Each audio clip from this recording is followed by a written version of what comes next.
Hello everyone, welcome back to Codex Sunny. आज हमारा lecture number 4 है पाइथन सीरीज का इनपुट एंड आउटपुट फंक्शन। ठीक है, पिछले लेक्चर में हमने पढ़ा था कि वेरिएबल्स क्या होते हैं, तो एक बार रिकैप कर लेते हैं कि हमने क्या पढ़ा था। ठीक है, तो देखो, लेक्चर 3 में हमने वेरिएबल के बारे में पढ़ा था, जैसे मैंने भी बताया आप लोगों को। वेरिएबल एक ऐसा कंटेनर होता है जो डेटा को टेम्परेली स्टोर करता है, और हमने वेरिएबल क्रिएट करना सीखा था। फिर हमने लोकल वेरिएबल और ग्लोबल वेरिएबल का डिफरेंस समझा था, और लास्ट में हमने वेरिएबल के नेमिंग रूल्स भी देखे थे, जिससे हम रीडेबल और एरर फ्री कोड लिख सकते हैं, राइट। अब एक क्वेश्चन है, अगर मुझे किसी स्टूडेंट का नेम प्रिंट करना हो तो मैं वेरिएबल में मैन्युअली वैल्यू लिख सकती हूँ, लेकिन अगर हर स्टूडेंट का नेम अलग हो तो क्या मैं हर बार कोड चेंज करूंगी? इसका आंसर है नहीं। इसी प्रॉब्लम को सॉल्व करने के लिए पाइथन में इनपुट फंक्शन होता है। चलिए देखते हैं इनपुट की जरूरत क्यों पड़ती है। ठीक है, why do we need input? तो देखो, सोचिए कि आप लोग एटीएम में पैसे निकालने चाहते हो, तो आप लोग सबसे पहले क्या करते हो?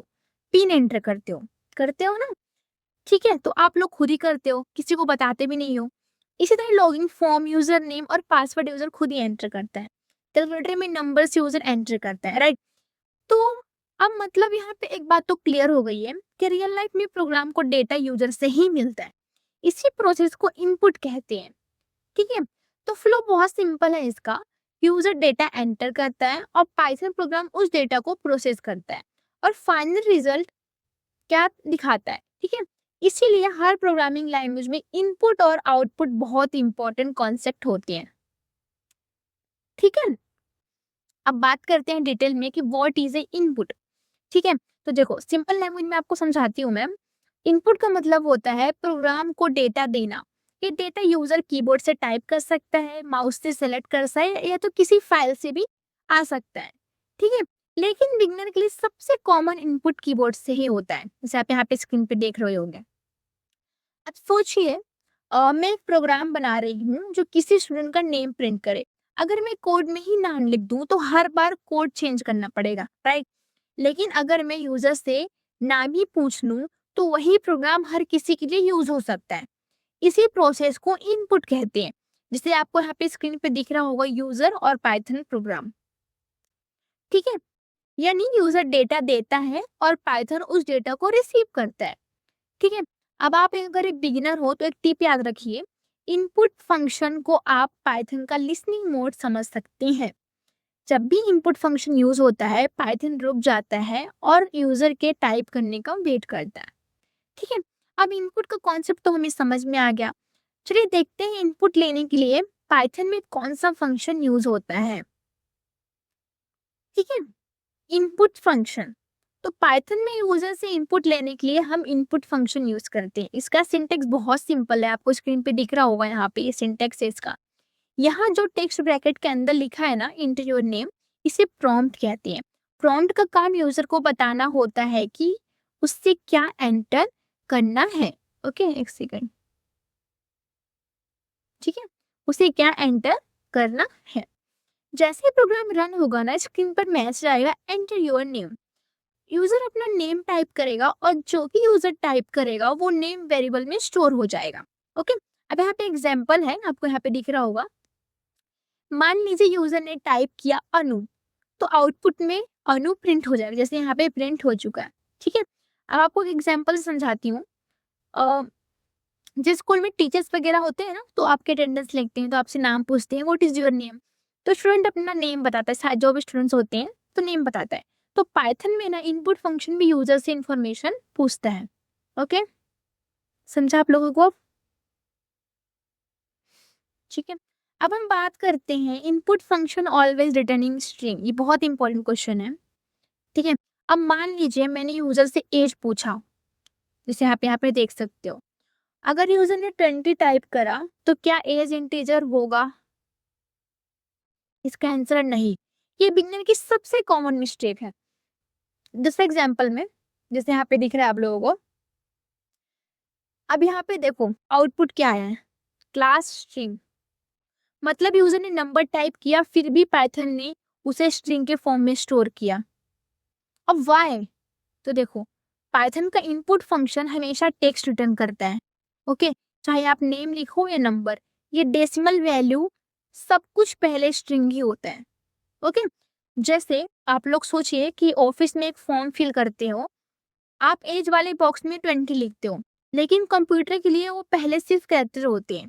बाद में प्रोग्राम डिसाइड करता है कि उसे नंबर बनाना है या नहीं। ठीक है, अगर इनपुट फंक्शन में से स्ट्रिंग रिटर्न करता है तो फिर हम नंबर पर एडिशन या मल्टीप्लिकेशन कैसे करेंगे? सोचने वाली बात है। तो उसके लिए यूज होता है टाइप कन्वर्जन, जो हम नेक्स्ट स्लाइड में सीखने वाले हैं।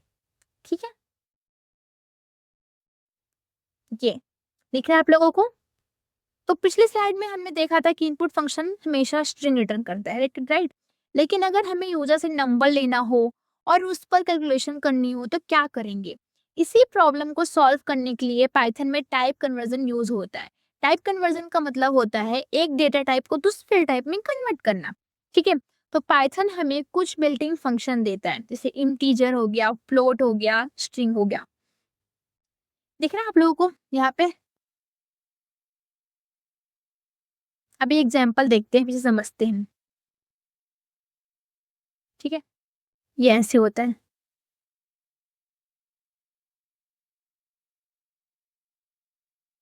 समझा? अब देखो इसकी इंट की बात करते हैं। यहाँ इंट फंक्शन इनपुट को इंटीजर में कन्वर्ट कर रहा है। ठीक है, और यहाँ फ्लोट जो दिख रहा है आप लोगों को, अगर डेसिमल नंबर लेना हो जैसे और 9.5 6.6 तो हम फ्लोट फंक्शन यूज करते हैं डेसिमल वगैरह के लिए। ठीक है, स्ट्रिंग के लिए स्ट्रिंग यूज करते हैं, str जो यहाँ पे दिखा है। अगर किसी के वैल्यू को स्ट्रिंग बनाना हो तो str फंक्शन यूज करते हैं। ठीक है, समझा आप लोगों को? लास्ट में प्रैक्टिकली करके देखेंगे। ओके, तो आप लोग को एक रियल लाइफ एग्जांपल समझाती हूँ। सोचिए एटीएम, जो एटीएम होता है, तो आप 500 एंटर करते हो तो मशीन उस वैल्यू को सिर्फ टेक्स्ट नहीं मानता, उसे नंबर में कन्वर्ट करता है, तभी अकाउंट बैलेंस से माइनस कर पाता है, राइट? तो पाइथन में भी एग्जैक्टली वही प्रोसेस होता है। ठीक है, अब मान लीजिए यूजर को एक नहीं बल्कि एक साथ 3 वैल्यू एंटर करनी है, तब क्या करेंगे? तो वही देखते हैं अब, मल्टीपल इनपुट। ठीक है, तो कभी कभी हमें एक ही लाइन में मल्टीपल वैल्यू लेनी होती है, जैसे 10 20 30। तो पाइथन में इसके लिए हम स्प्लिट फंक्शन और मैप फंक्शन यूज करते हैं। ओके, समझा? अब देखते हैं स्प्लिट फंक्शन क्या करता है। ठीक है, ये एक लाइन को अलग अलग पार्ट में तोड़ देता है, उसके बाद मैप जो होता है हर वैल्यू को इंटीजर में कन्वर्ट कर देता है, और फाइनली जैसे यहाँ पे देख सकते हो, दिख रहा है? सोचिए टीचर अटेंडेंस ले रही है, 3 स्टूडेंट एक साथ अपने रोल नंबर बोलते हैं 1 2 3। टीचर उन सबको अलग अलग रजिस्टर में लिख देगी। स्प्लिट फंक्शन और मैप फंक्शन भी बिल्कुल वैसे ही काम करते हैं। ठीक है, हम प्रैक्टिकली करके अभी देखने वाले हैं थोड़ी देर से।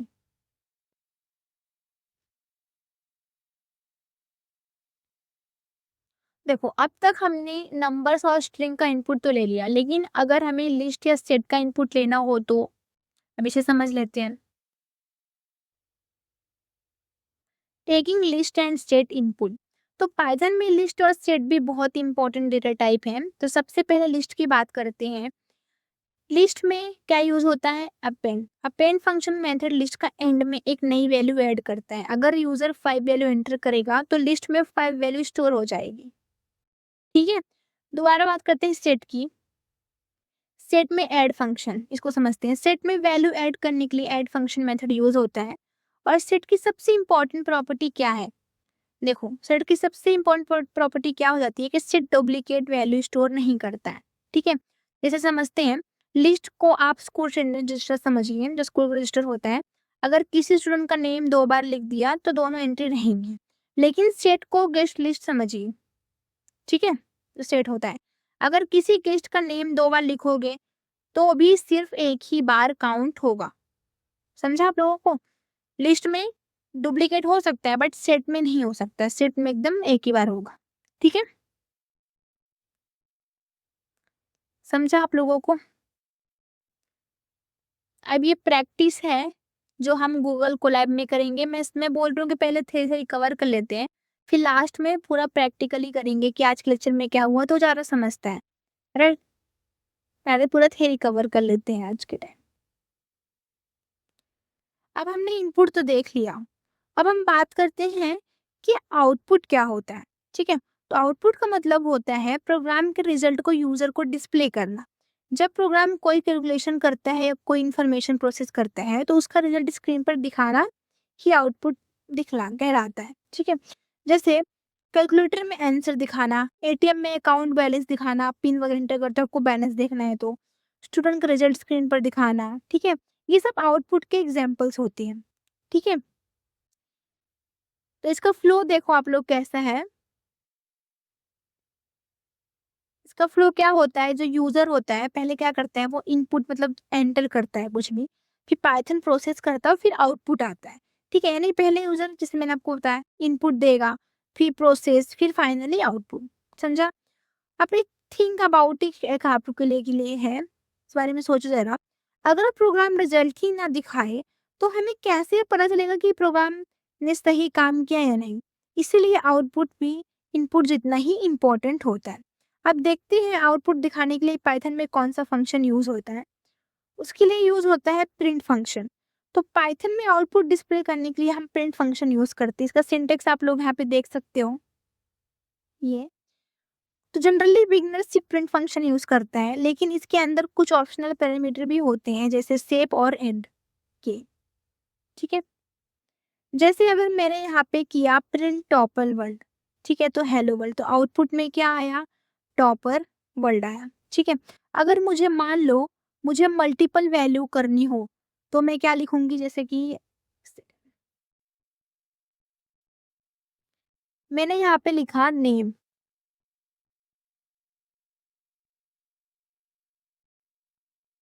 मेरा ये पेन नहीं चल रहा है, नहीं पता क्या होगा गाइस, कोई बात नहीं, ठीक है? जैसे मैंने लिखा नेम और इक्वल टू अनु और एज लिखी 20। अब मुझे प्रिंट करना है नेम और एज, तो आउटपुट में क्या आएगा, अनु और 20। तो आप लोग यहाँ ध्यान दीजिए, दोनों वैल्यू के बीच ऑटोमेटिकली एक स्पेस आ गया। तो ये डिफॉल्ट किसके कारण होता है, शेप इसके कारण होता है, इसकी वजह से, ठीक है? अब शेप पैरामीटर की बात करें तो जैसे कि प्रिंट करवाना है पाइथन, जावा, सी, फिर आपने शेप लगा लिया पैरामीटर, तो वो क्या होगा, वो सेपरेटली आउटपुट में मतलब सेपरेट होगा, ठीक है? ये डिसाइड करते हैं कि मल्टीपल वैल्यू के बीच क्या प्रिंट होगा। एंड पैरामीटर की बात करें तो एंड पैरामीटर का मतलब क्या, जहाँ पे दिया है and parameter, normally print function के बाद कर्सर नेक्स्ट लाइन में चला जाता है, लेकिन एंड पैरामीटर की हेल्प से हम उसी बिहेवियर को चेंज कर सकते हैं, ठीक है? अब सोचिए आप एक प्रिंटर यूज कर रहे हो, प्रिंटर का काम इंफॉर्मेशन को पेपर पर दिखाना होता है, बिल्कुल वैसे ही प्रिंट फंक्शन इंफॉर्मेशन को स्क्रीन पर डिस्प्ले करता है, ठीक है? अब हमने आउटपुट दिखाना सीख लिया, लेकिन अगर हमें आउटपुट को थोड़ा प्रोफेशनली और अट्रैक्टिव बनाना हो तो उसके लिए पाइथन में फॉर्मेट आउटपुट यूज किया जाता है। तो चलिए नेक्स्ट स्लाइड में देखते हैं इसको, जो है फॉर्मेट आउटपुट। एक बार देख लीजिए कि आप लोग को समझेगा।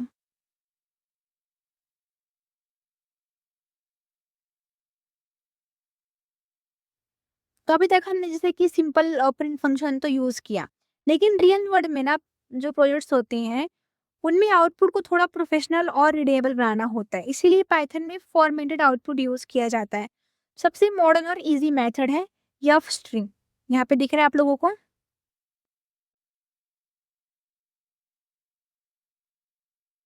ये एफ स्ट्रिंग, ये ठीक है। Start a string with a f, then write a variable name inside directly, ठीक है, कभी बेसिस डायरेक्टली। तो यहाँ पे ध्यान दीजिए आप लोग, ये जो एग्जांपल दिया है, स्ट्रिंग के स्टार्ट में एफ स्ट्रिंग लिखा है, यहाँ पे देख सकते हो, और वेरिएबल को करली ब्रेसेस जैसे मैंने बताया के अंदर लिखा है। तो पाइथन ऑटोमेटिकली वेरिएबल की वैल्यू उस जगह रिप्लेस कर देता है, ठीक है? अब यहाँ पे अलग अलग तो लिखा है बट आउटपुट में हेलो अनु ही आएगा, देख सकते हैं आप लोग यहाँ पे, देखो, तो यही वर्क होता है। अब मान लीजिए स्कूल का आईडी कार्ड प्रिंट हो रहा है, हर स्टूडेंट का नेम और रोल नंबर अलग होता है, तो टेम्पलेट सेम रहता है, सिर्फ वैल्यू चेंज होती है। तो ये अब स्ट्रिंग भी बिल्कुल वैसे ही काम करता है, ठीक है? लेकिन ना एक टिप है आप लोगों के लिए, आज के टाइम में पाइथन में ना स्ट्रिंग सबसे रिकमेंडेड मेथड है, और ये क्या है, रीडेबल भी होता है और फास्ट भी होता है, तो ये ध्यान रखना आप लोगों के लिए इम्पोर्टेंट बात है। लेकिन एफ स्ट्रिंग का अलावा भी पाइथन में फॉर्मेटिंग के और मेथड हैं, तो एक करके देखते हैं हमको। पहला है फॉर्मेट फंक्शन, उसके बाद क्या है फॉर्मेटिंग ये वाला। पाइथन में आउटपुट फॉर्मेट करने के लिए 3 पॉपुलर मेथड हैं। पहले जो हमने देखा एफ स्ट्रिंग क्या होता है, दूसरा है फॉर्मेट मेथड, इसको समझ लेते हैं, तीसरा है ऑपरेटर, परसेंटेज ऑपरेटर जो है, ठीक है। अब यहाँ पे आप लोग देखो कौन कौन से हैं। जो एफ स्ट्रिंग होता है वो मॉडर्न रीडेबल होता है, फॉर्मेट फंक्शन जो होता है फ्लेक्सिबल ऑर्डरिंग होता है, और ये ऑपरेटर्स जो होते हैं ये सी स्टाइल ऑर्डर हैं, ठीक है।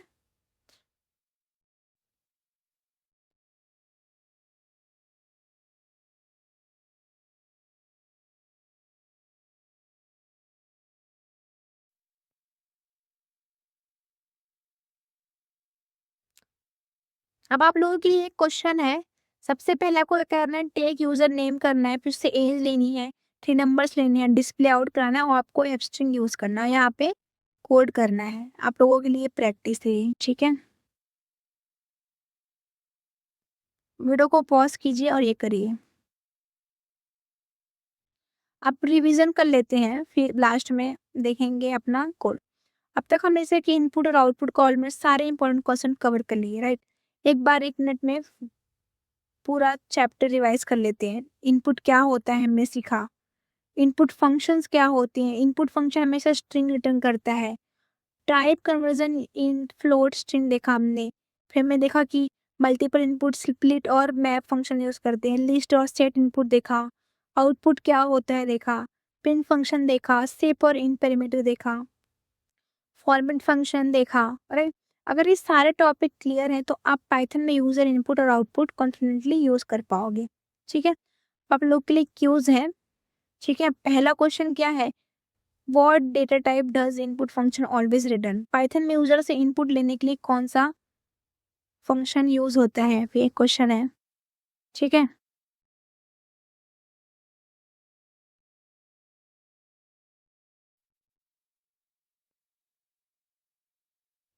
सारे क्वेश्चन है आप लोगों के लिए, असाइनमेंट भी है आप लोगों के लिए, ठीक है। इसे करिए और नेक्स्ट लेक्चर में हम डेटा टाइप इन पाइथन के बारे में पढ़ेंगे, ओके। तो मिलते हैं नेक्स्ट लेक्चर में, बाय गाइस।